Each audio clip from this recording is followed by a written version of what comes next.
Carol, would you like to kick us off with some introductions of the team and what we're going to talk about, and then we'll start slowly. Happy to do so. Hi, everybody. And hello, attendees. See some familiar names over there on the attendee side. Thank you for showing up on short notice. We appreciate it. I'm Carol Leone.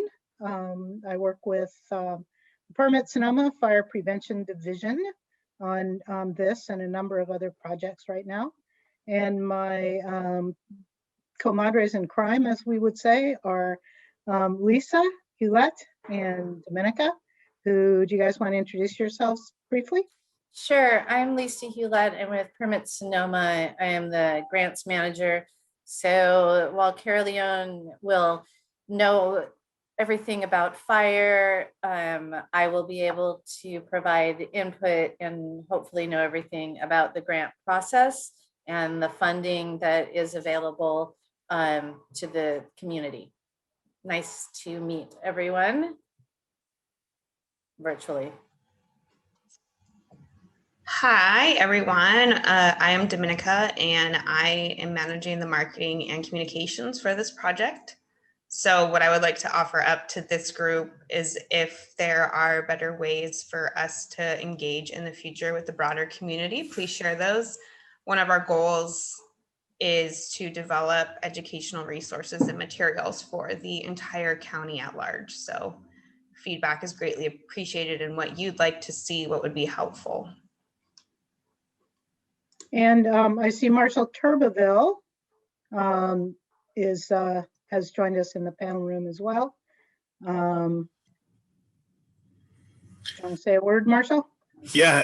Hi to everybody. Marshall Turbeville, Cal Fire Battalion Chief, and also Fire Chief of Northern Sonoma County Fire Protection District. And really excited about this project because we focus a lot on defensible space, but this also talks about structural ignitability, which I've personally seen a lot of in the last several years. So great to be involved in here today. Great. Thank you for showing up, Marshall. We really appreciate it. We all know how busy you are. So thank you.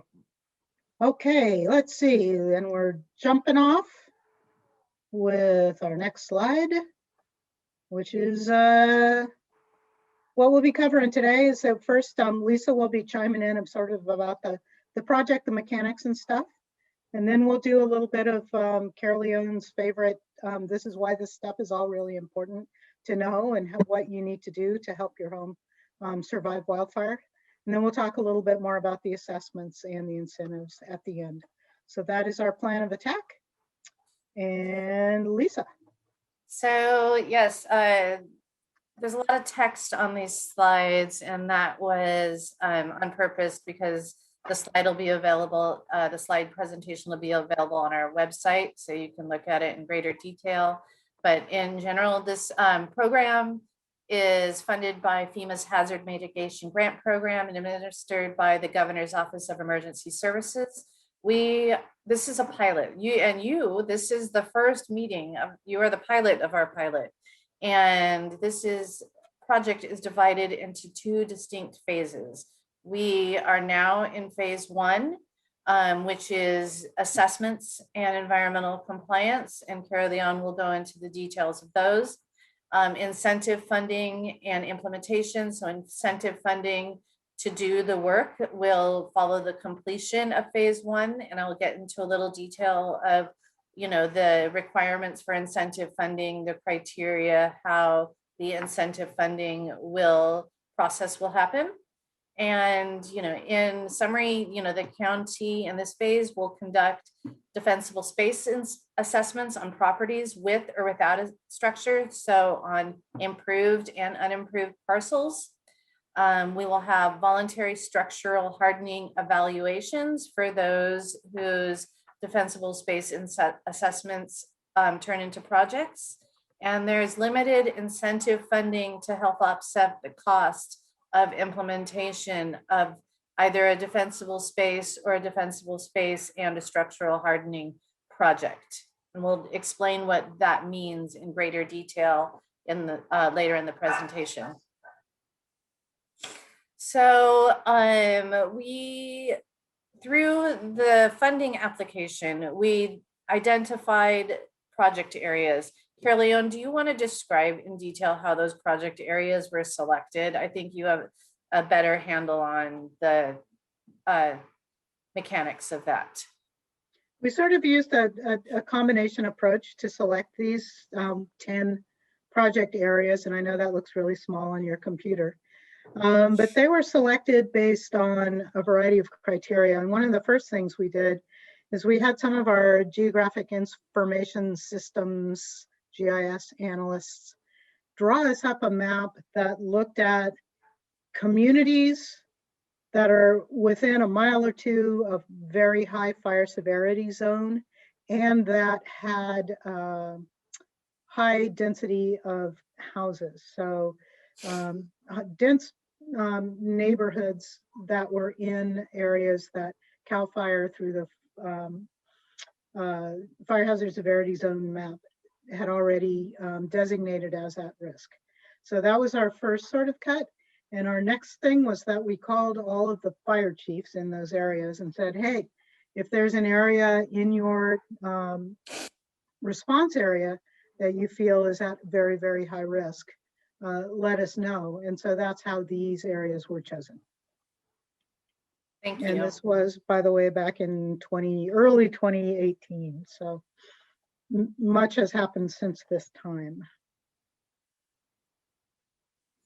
So the basic program elements are, as I kind of alluded to earlier, defensible space and vegetation management assessments, voluntary home hardening or structural retrofit assessments. That's looking at ignition resistant construction techniques, incentive funding to offset the cost of the project. And for defensible space implementation, it will be $3,750 per project, or 75%, whichever is less.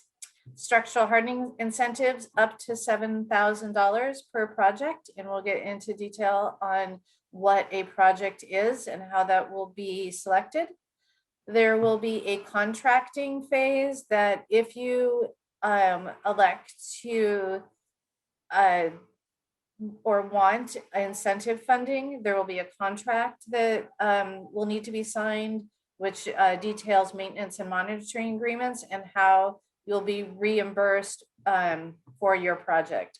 And then throughout the entire phase 1, phase 2, on into the future, there will be ongoing community engagement and wildfire risk reduction, because we understand that this is a long-term endeavor to ensure multiple generations are involved in how to keep our communities safe and reduce the risk from wildfire.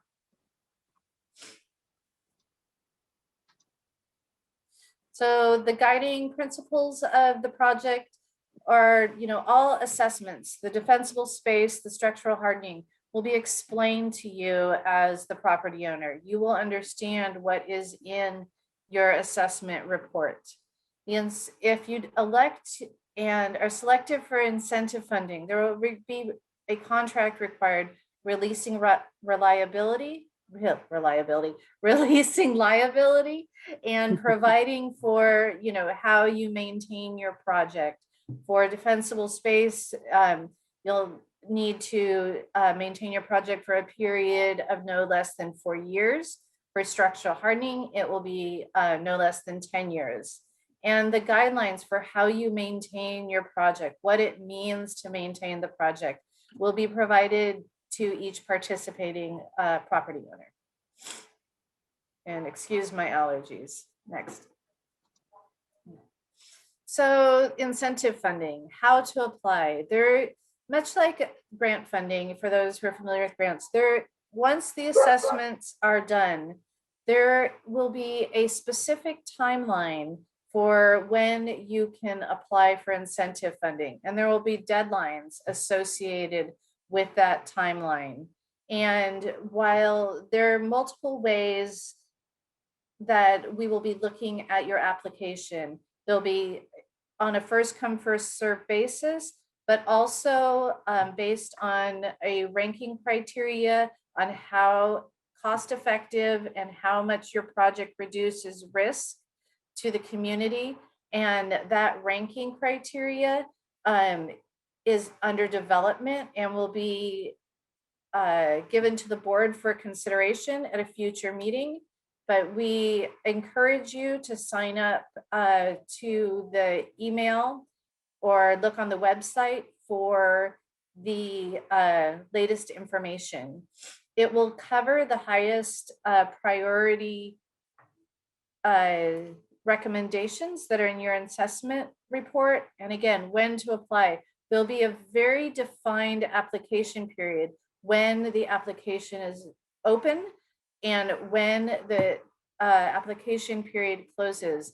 And those deadlines will be hard deadlines because we have hard deadlines in our grant. And we want to make sure that the most funding can get put on the ground in the most efficient way. And as I stated earlier, there'll be ongoing maintenance requirements. For defensible space, it'll be a period of no less than 4 years. And for structural hardening, it'll be a period of no less than 10 years. And this might be, more information that you need, but this is the estimated timeline that we are working from, and this will be on our website. Now, this timeline, I say it's estimated because, as everyone on this call knows, there's a lot that can happen in between now and next month. We've all experienced a tremendous shift in our life over the past year, and we can't guarantee that there will not be shifts in the future that we cannot control.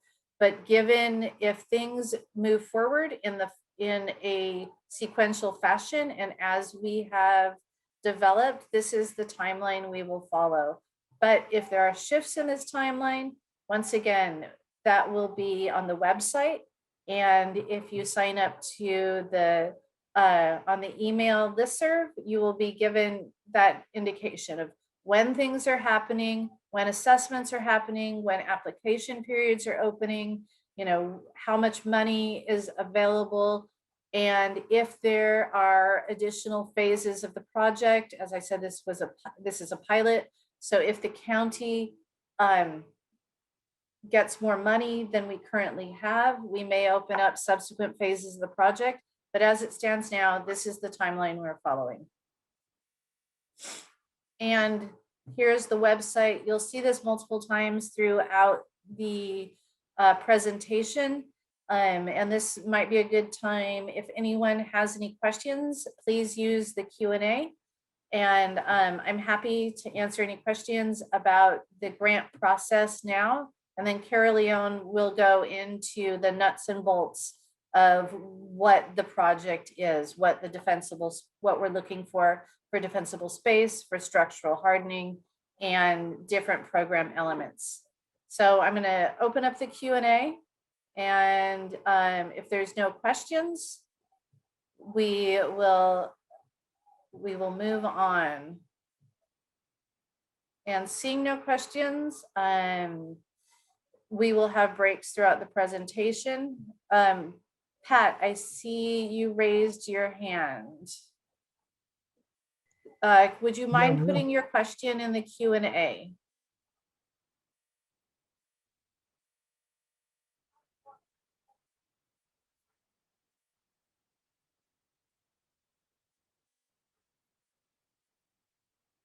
Okay, I think we should move on. And Caroline, I'm going to pass this to you. Oh, wait, we do have the question came up. And the question is, for those who aren't reading it, have we identified service providers for vegetation management and home hardening services? The answer is no, we have not identified providers. The homeowner will be responsible for entering into contract with a licensed professional to do the work. That will be in phase 2, and that will be outlined in your contract, and payment to you will be on a reimbursable basis when inspectors come out and see that the project was done as spec'd, and that there is an invoice from a contractor for structural hardening. There will be you'll be required to hire a licensed contractor. And for assessments, for the defensible space, county staff will be doing the assessments, and there will be a request for proposals for licensed professionals or those who have experience in wildfire home hardening services. And that has not been brought before the board yet, so that RFP is not live. And Caroleon, when will the assessments begin in Heelsburg? And Pat, to answer your question, to sign up for the email list, go to the email address that's on your screen, Wildfire Adapted at sonomacounty.org, sonoma-county.org. And we'll just add you to the email list at that point, or we'll have a link on the website as well. The letters, we gave you 2 weeks from when you got your letter, which were mailed Friday. So assessments will start on the 2nd.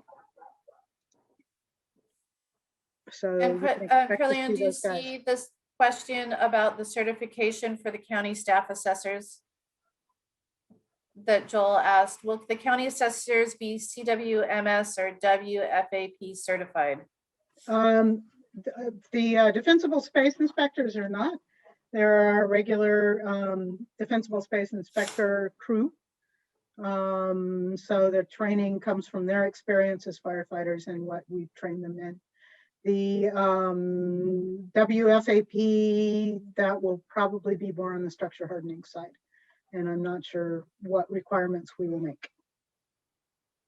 The RFP is yet to be developed and it's a work in progress. So that will be considered. So why is this so important? Well, we pretty much all know this. Jack Cohen, who I'm guessing many of you people are now familiar with, was one of the first guys many, many years ago to come up and kind of go, wait a minute, we're looking at defensible space. We're looking at forest fires as forest fires, when really forest fires, in fact, seem to be structure fires.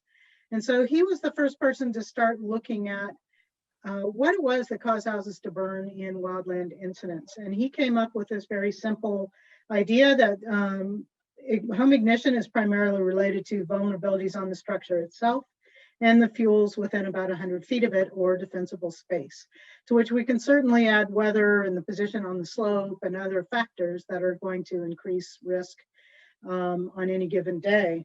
But at the end of the day, if we get after these 2 first things, we're doing a lot to reduce the chance that a home's going to ignite in a wildland fire.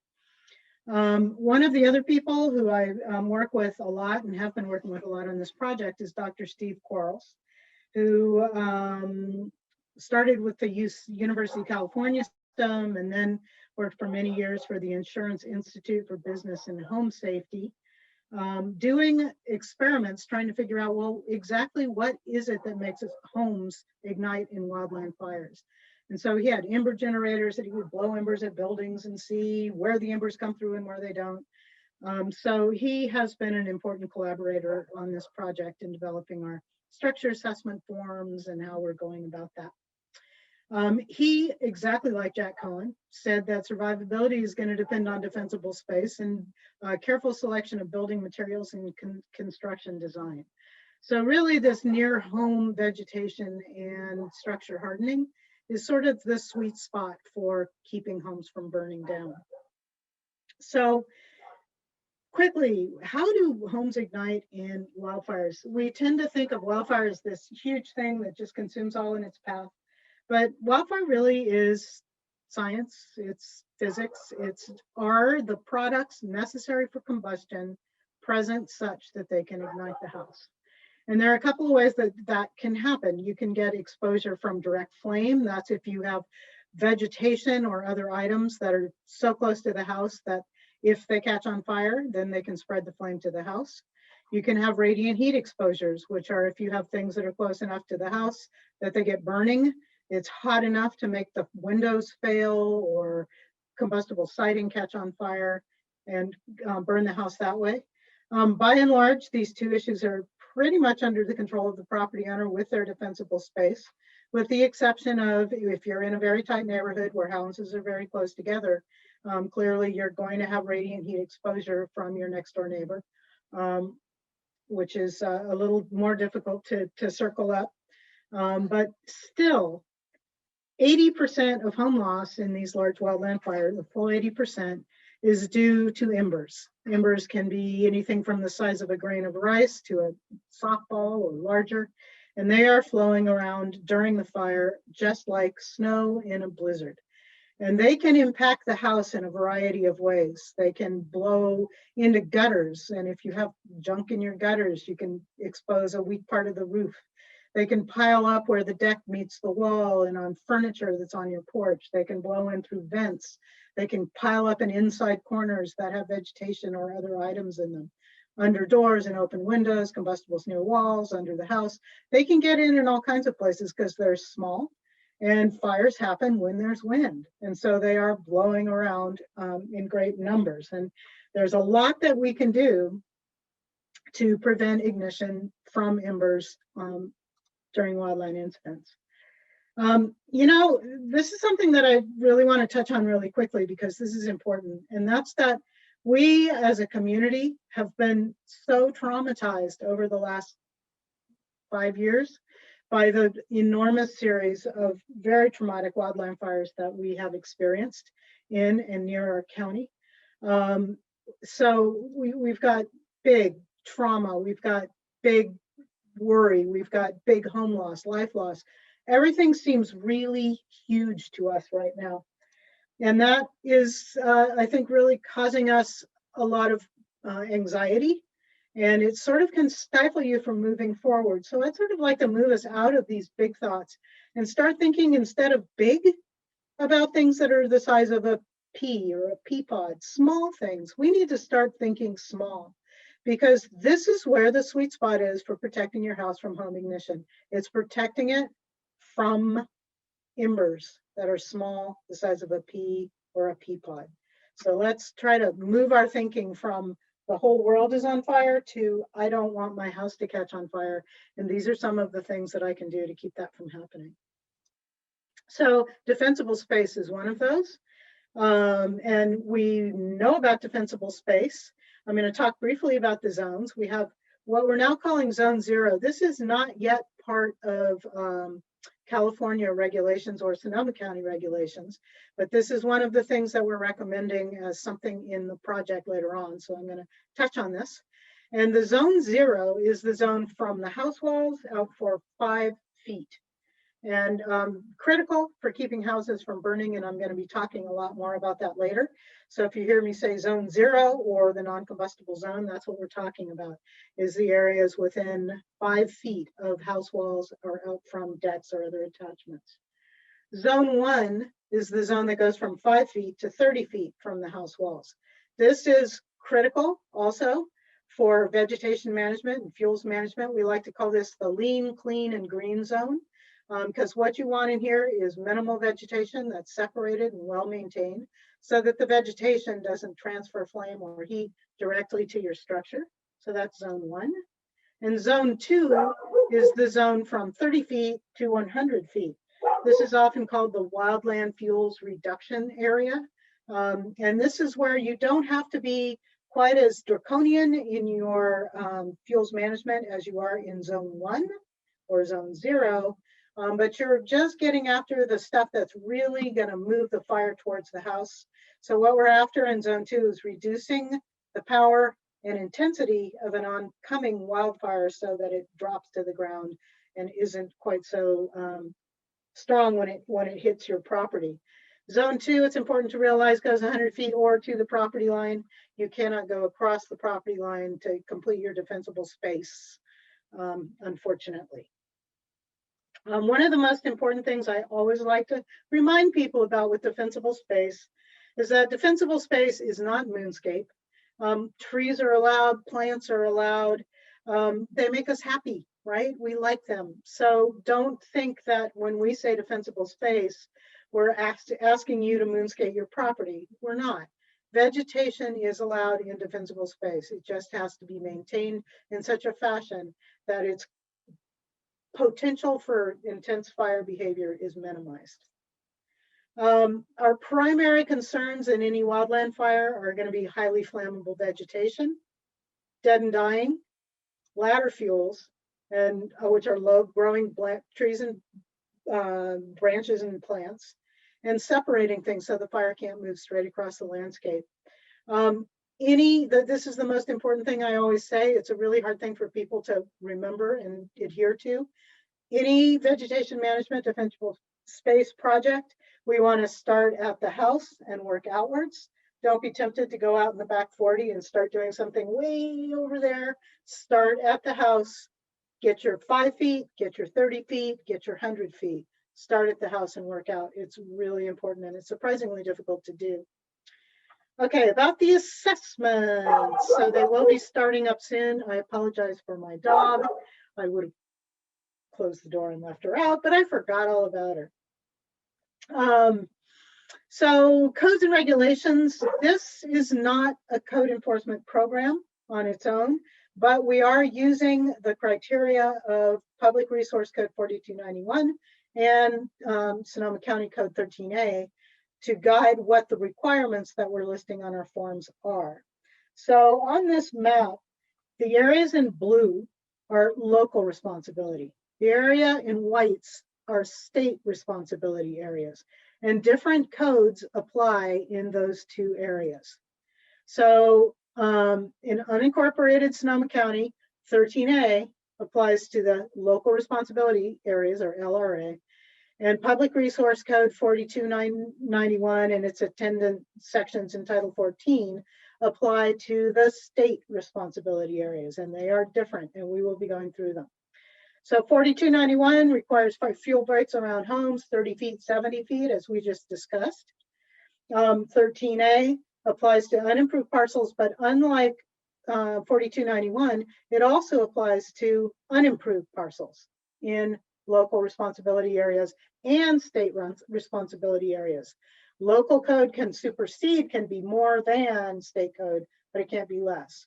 And so we included this unimproved parcel regulation in 13A. And we'll be talking more about what those regulations are as we move forward. You can see the text of 13A on our website at sonomacounty.ca.gov/PRMD fire prevention, if you are interested. So these next slides are pretty dry. I apologize for that. But this is basically a comparison of the requirements of SRA requirements in the white areas and the LRA or the blue areas. There's probably people from both of those areas in our group today. So I'm going to run through these relatively quickly. You have, with the letter that you got, you also do have a list of the requirements for your area that came with the letter. Basically, both codes are asking you to take branches away from your chimney. That's important to keep your house from starting a wildland fire. Both codes ask for you to remove leaves, needles, and other vegetation on roofs, gutters, porches. Both ask for us to remove dead and dying trees, branches, and shrubs that are overhanging roofs. 13A has an additional requirement that climbing vines be maintained to be free of dead and dying materials or removed from trees and structures. That's a good one, and it's recommended in any case. Dead and dying should be removed from 13A says the property, which is the whole unimproved or improved property. CAL FIRE has this in the zone 1 area. Remove or separate ground cover and shrubs. This is something that isn't specifically addressed in 13A, but is recommended in 13A, and I'll be talking a little more about what that means in the next couple of slides. 13A does ask that we maintain shrubs to be free from dead and dying materials. It asks that we prune trees to 6 feet from the ground, recommended that it's 6 feet or 1/3 of the tree height. In other words, if you have a 6 foot tall tree, we're not asking you to prune 6 feet. We're asking you to prune 1/3 of that of the tree height. So a 9 foot tree, we want 3 feet up. Cut grasses to 6 inches or less in 13A. The SRA doesn't say what it wants you to cut grass to in the immediate 30-foot zone 1 area, because it's assuming that your grasses are green and well maintained. If it was me and I had grass in my 30-foot zone, I would want to keep it at less than 6 inches, probably 4. Remove flammable vegetation and items that are on, adjacent to, or below combustible decks, balconies, and stairs. So the PRC requirements are a little bit more than 13A asks for here. We're only asking for leaves, needles, and other vegetation, when really these items that are called out in the public resource code are really very important sources of ignition. So we really recommend that you look at your flammable items also when you're walking right around the house and looking at what's right next to the house on your flammable decks and in the stairways and all that stuff. PRC asks you to relocate exposed wood piles outside of zone 1 unless they're completely covered in a fire resistant material or a fire resistant shed. That is highly recommended. Also for 13A, that is not called out in the code. Basically what we're looking for in zone 1 is sort of, this is a before and after vision. If we start with a continuous bed of vegetation leading straight up to the structure, you want to break those up into islands so that if this group of bushes catches on fire, the fire is going to drop to the ground and not have the intensity as it marches across the landscape towards the house. Get that separation between the tree and the house, limb up trees and make sure you got them back from the chimneys. Get rid of the dead and dying. This is sort of landscape maintenance 1A. Reduce the intensity and remove the dead and dying. So now we've moved on to the requirements for zone 2, which is CAL FIRE's reduced fire zone, 30 to 100 feet. Out here, CAL FIRE is saying that we want to cut grasses down to 4 inches maximum. The 13A is a little wiggly on exactly where the 6 inches applies, but I would recommend 4 inches. Remove fuels in accordance with the fuel separation or continuous tree canopy guidelines.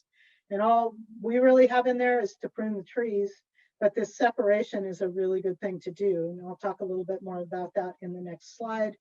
And again, 13A asks for removal of dead and dying from the property. So when we're talking about fuel separation, Leslie, really what we're thinking about here is flame length.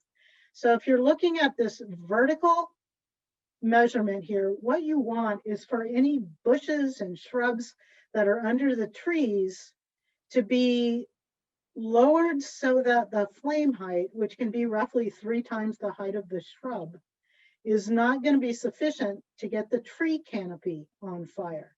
So what you want to do is prune up the lower branches, remove those brushy ladder fuels that are under trees to try to keep the fire on the ground and not getting up into the tree canopies. So it's removing those ladder fuels, certainly in the 30-foot zone, but also in the wildland fuels reduction zone from 30 to 70 feet.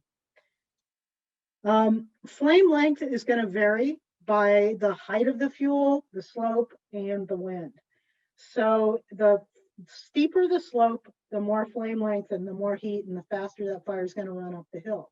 So if you're trying to separate fuels on a slope, you need to do more as the slope increases.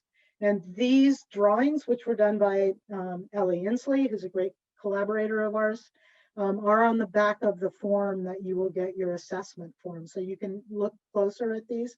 The basic rule of thumb is you want to get your flame height from the bush that's there, and you need to space them 10 feet apart or 2 times the height of the shrub. And then that goes up to 4 times the height of the shrub if it's a steeper slope and 6 times on a steeper slope. These are guidelines. These are what we'd like to see. We're not going to demand these because they are guidelines.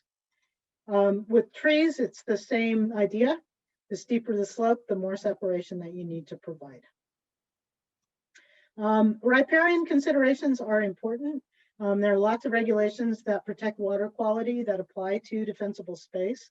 If you're removing too much fuel causing siltation, if you remove too much canopy, you can raise the water temperature.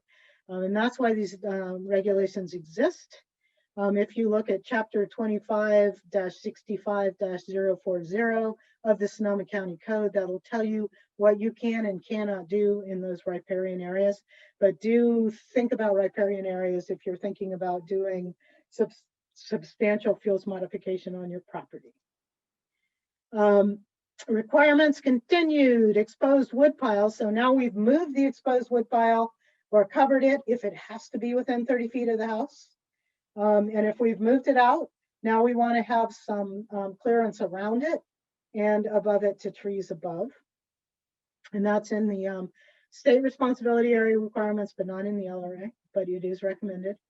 And in that 0 to 30 foot zone, we also want to make sure that the duff and the branches and the stuff that's fallen down on the ground, you can keep moderate loose surface litter in that area, but you want to keep it to a maximum depth of about 3 inches. Redwoods love that duff. It's important for their health. So we don't want you to bare earth your entire 70 to 130 to 100 foot zone.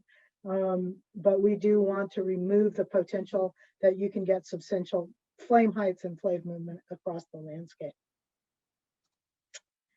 Logs and stumps should be isolated and removed from other things. That's 0 to 100 foot. And outbuildings and liquid propane gas should have a clearance around them. Really important. This is a very common problem that we see in properties everywhere. And we'll talk about that a little more later. So other requirements, the 13A does require 10 feet of roadway frontage clearance. So remove dead and dying, prune the trees, trim the grasses.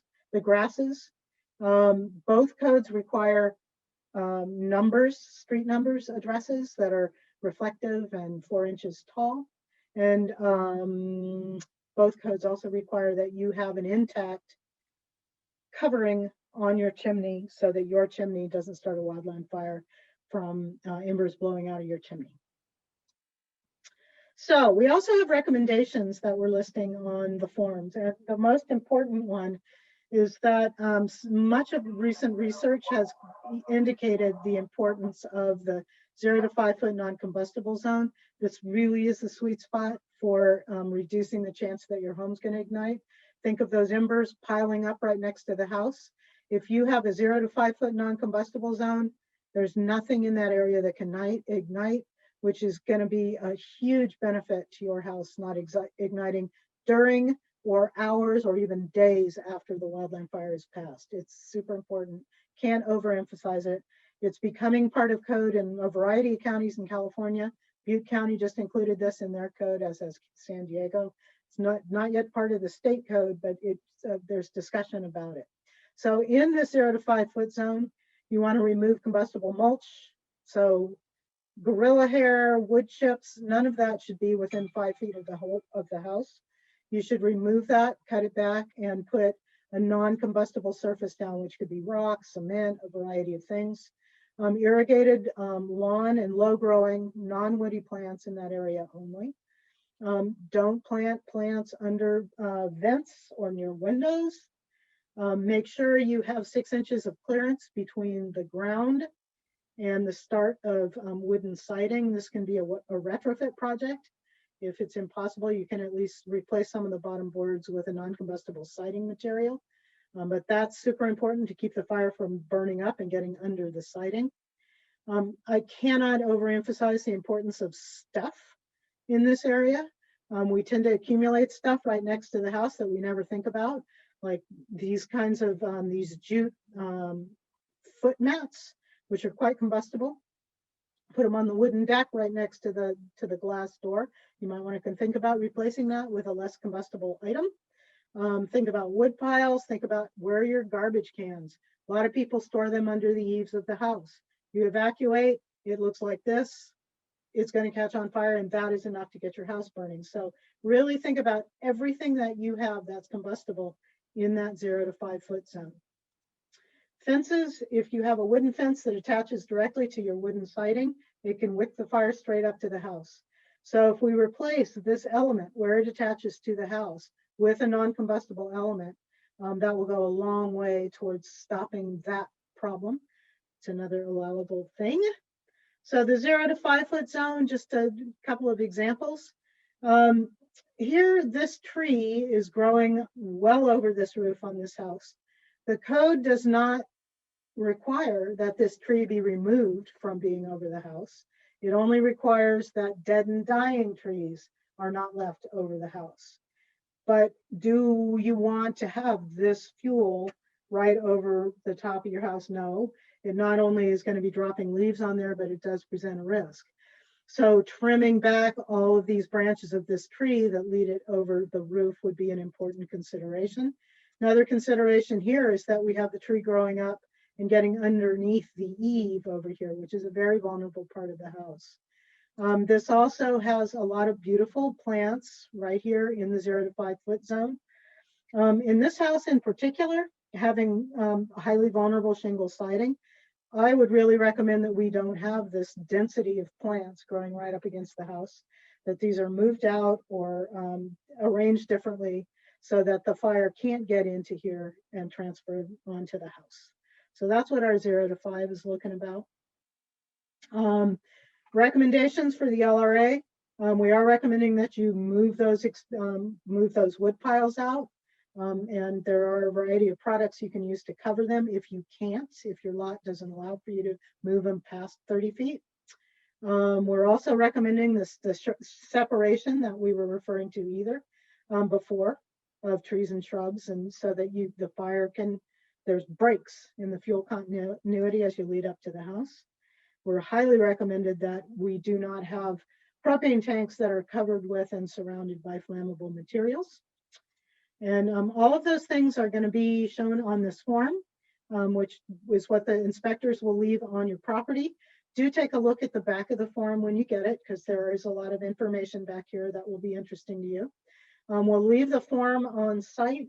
We will also mail forms if your property didn't quite comply with the regulations. We will mail you a form, and you could email us to request the form if you didn't get it. So get on our email list and we can send those to you as a download. So unimproved properties, basically the requirements apply to flammable vegetation and combustible growth within 10 feet of neighboring structures and the roadway. And all we're after is to remove that flammable growth, the dead and dying, trim the grass, prune the trees, and remove combustible materials. We really hope that with some of these projects, we will find people who want to do more than 10 feet of vegetation management on their unimproved properties than to the 10 feet from the next door property, and that would be considered. Two philosophies, right? We have carrots, which are incentive programs, and sticks, which are enforcement programs. This program is a carrot program. We're not really doing enforcement from this property, although your property could be inspected later by Geyserville Fire, who will be following up with compliance inspections, or by county inspectors in some areas. Compliance to these regulations is required, even though this is not enforcement. That's why we call them assessments, not inspections. But you are responsible for fulfilling the requirements as listed on the form. That's why we used the state and local requirements for that. And what we hope to do is to inspire you towards action above or beyond what the code asks for. So there we are. Are there any questions about the vegetation management side? And Caroleon, I just wanted to give us a time check. We have 15 minutes. And to let people who are participating know that if we don't get to your question today, to send us an email and we'll make sure that we get to it. There was a question that was asked while you were presenting and you might have answered it. but I wanted to make sure that it was, so will applicable code be enforced through these inspections, or are the inspections just to identify deficiencies that would qualify as grant eligible projects for a home? The latter on this inspection. This is not a code compliance inspection. It is an assessment. If code compliance, would they? I know that the Fitch Mountain area is in the same inspection routine that we've been in for the next couple of years out there, and so there will be inspections done that are code compliance inspections done in the area after this. And as we get, nearing the end, I want to make the best use of everyone's time. So Caroleanne, I'll do this when we have 5 minutes. Okay, yeah, because I go on. All right, thank you. Structure hardening assessments, really briefly, what we're looking at doing. You're gonna have to sign up for that structure hardening assessment. These are not part of the program. They're not, we don't have any right to come on and do this assessment unless you really want to have it done. So you're going to have to sign up for that. But you do have to have our structure assessment to be eligible for the structure hardening incentives later on. And that is going to be in the next phase of the program, timeline to be determined. What we're using to develop the criteria on this form so far, this is like a 10-page form that we've developed for doing this. Which has a lot of information, a lot of why do we want you to do this. In the first column, it's sort of like, what are we looking at? What do I see as issues? Why is this important? And then a description. And then we're going to mark high, medium, or low risk at the top of the form so we know. So you can really, as the property owner, you can really get a sense of what's the highest risk project that we have, that we want to attack.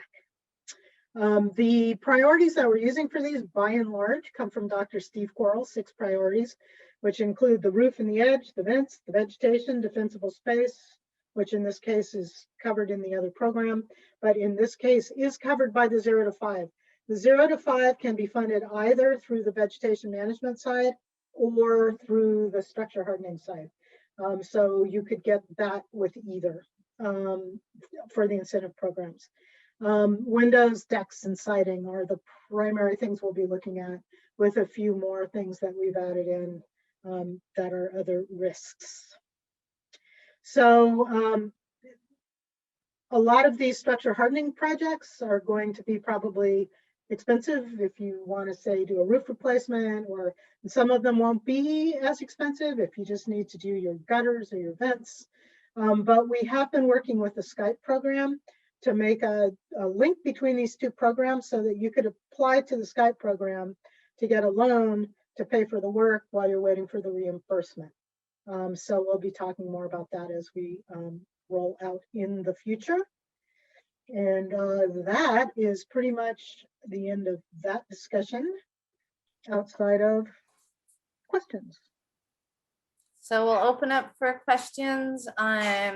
If you could populate the Q&A, with your questions, and we can make sure we get to it. And if we don't get to it, we can, answer it at some point. And you can always email us at the email address that's shown, and will be shown again. Oh, there it is. It's a miracle. Make it so. And, first I would want to say thank you everyone for taking time out from your day to hear about the program. This is the first meeting we've had. I see a question about the difference between an assessment and inspection, and there is a clearly defined, the terms can often be used interchangeable, but in this case, they're not. And Caroleanne, do you want to make that distinction? Yeah, we're calling these assessments because they are not code compliance inspections. These are assessments. The code compliant inspection, the form is going to be similar because the requirements are similar, but it's not going to have things on it like our form has on it, like the recommendations for the 0 to 5 or any of the other stuff that we're recommending, because that is part of code compliance, not part of recommendations. This is what we think is important. Code compliance isn't going to include anything about the structure because structural retrofit is not required by code. The only time you have to apply the California Building Code, Chapter 7A, Wildland Urban Interface Building Code requirements to a project is if it's a substantial remodel or a new construction. So nobody's going to come to your old house and say, you have to apply to these, you have to comply to these building standards. So that is entirely not a code compliance issue at all. The only code compliance issues that our assessors would make note of would be if they went to do a structure assessment and there was a significant life safety issue. They're not going to be able to completely ignore that, but we are not looking to throw people, to throw code violations during the structure assessment or these defensible space assessments. The intention is to inspire you towards doing everything that you can do and maybe a little more to make your community better adapted to an environment which is increasingly prone to large destructive wildfires. And really the intent of the program and the assessments is to put federal money to ground at your structure to reduce risk from wildfire. And this money is available because catastrophic fires have happened. And so that is the genesis of, FEMA's hazard mitigation grant program, is how do we reduce risk to structures in the event of another wildfire. So this assessment process is really meant to help offset the cost and lead to incentive funding so more of the community can be protected.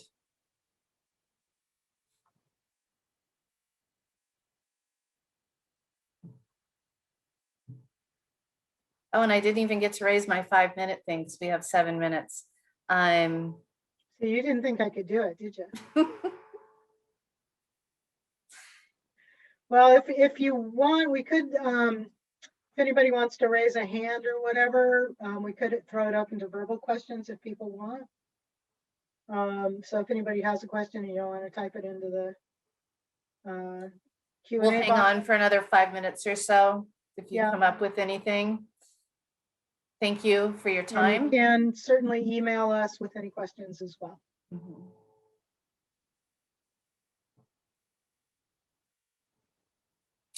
And I think that is it for our presentation. Pat has raised a hand.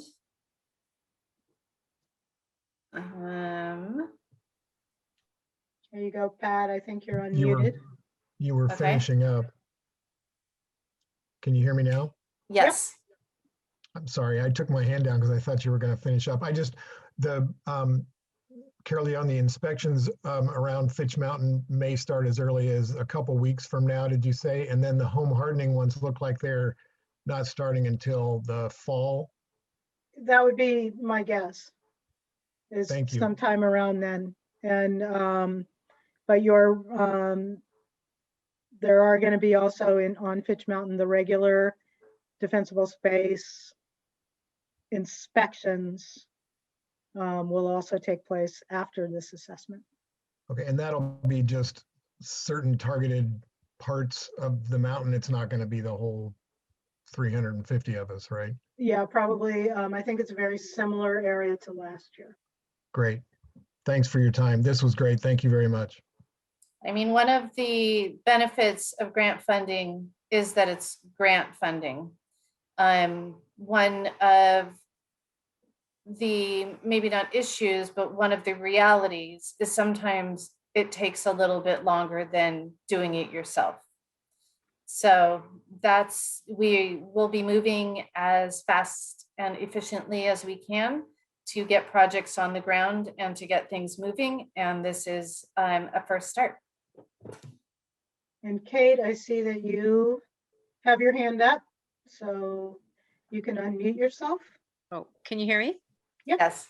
Oh, just out of curiosity, I live on Fitch Mountain on Scenic Lane, and we have been in the process of cutting down trees, but we live across I don't know how many acres it is, 15 acres of just trees that are 2 feet apart from each other. There's just thousands of them. So what does that mean for us, that we spend so much time and invest money, but yet it's not considered a structure? I mean, they do have a house, but all that land that's just covered in trees. Dead that's- dying oak trees. That's It's a always been difficult kind of an issue. dilemma. Yeah, it's kind of like, well, do I take out a loan and try to invest 50 grand in taking down these trees if right across the street they're not going to do anything? Well, first off, I'm going to circle back to the thing that's most likely to burn down your house Uh-huh. is within 100 feet of your house. Yeah. Even more likely within 30 feet of your house. Yeah, And because we even are more on a, likely within 5 feet of your house. yeah. So 'cause that's we are- really where you need to focus your attention. Yeah, oh, I because understand that. I just was always kind of curious, like, It, there's it, just so much. if you really start to look to doing all of the things that we're going to recommend that you do for your Yeah. defensible space and your hardened structure, Mhm. you will really increase the potential that your house can survive. Oh, yeah. Now, all of these things, the defensible space requirements are intended to work in moderate fire chances. So, Yeah, unless you're really starting from the ground up and trying to build a very, very fireproof structure, Yeah. are you going to remove all risk? No, you're not. But Yeah. unfortunately, there is no law that says you can go on somebody else's property. oh, I And- don't mean that. I was No. just curious Yeah. as in fire risk. It's just like, You know, do you control 100 feet around your house? Does your lot size allow yeah, that? yeah, Then you are really lucky yeah, because a lot of people don't. yeah. And really, if you worry about your 0 to 5 Mhm. first, worry Yeah. about your 30-foot second, and then worry about your 30 to 70 foot. Yeah, And typically, large trees are not what I would consider to be the issue. It's the ladder fuels and the dead and Mhm. dying. And okay, if you can start getting that little bit of separation, first go after those ladder fuels. Go after those blackberries, the bramble, the broom, all the stuff that I know yeah. you guys have up there. Oh, God, Um, yes. Get after that first and do whatever you can, because Mhm. what you're wanting to do is to not have that fire hit that broom and Mhm. send up a 12-foot flame length that gets into the tree. Yes, So if you okay, keep that clear, on the lower, those surface fuels and the bushes and the low hanging branches yeah, are much more of a risk than the trees are themselves. One of the things to remember about trees is, if you've driven around in any of the fire areas post-fire, there's a lot of green trees and a lot of burned up houses, right? yes, Well, the reason for that is that trees drink water. Trees have fuel moisture, Mhm. which our houses don't have. And Yeah. so, the trees can survive the passing of a wildfire without catching on fire. It's those low ladder fuels and brush that you really want to get after. And then just create those, be scrupulous in the 0 to 5, be completely compulsive in Yeah. the 5 to 30, and then do what you can in the 30 to 100 foot zone to really get after those wildland, the brushy fuels. Mhm. And you will do a lot, and it will make you feel better. And knowing Yeah. that you can start with a fairly manageable area like the 0 to 5 is Mhm. so helpful. It makes people feel so much better, and Yeah. it looks better and it feels better. And I would really recommend that you think small.